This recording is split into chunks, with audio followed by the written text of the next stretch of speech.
I was closing my garage door and when I pull it down, the garage fell on top of my head and it broke my neck. My mother was hurt by a broken garage door.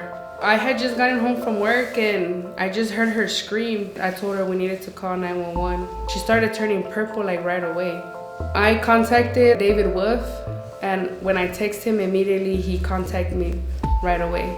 My name is David Woolf, and I'm a personal injury attorney with the Shouse California Law Group. One of the most important things that we did right away was the apartment building was going through and fixing all the garage doors because they found out about the injury. And so we were able to get out there very quickly with an expert that we hired in the mechanics of garage doors and building codes, and they were able to do a full inspection and test the door.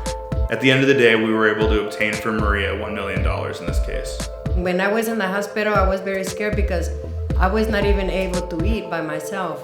My attorney was David Woolf. I would recommend David to all my friends. He was there for me when I was in the hospital. I'm very grateful that David helped me a lot. The Shouse Law Group got my mom $1 million. They're a very good law firm and I would recommend them to anybody. I have a good lawyer. This is my lawyer and I recommend it to you and he'll help you. Shouse Law Group gave me $1 million.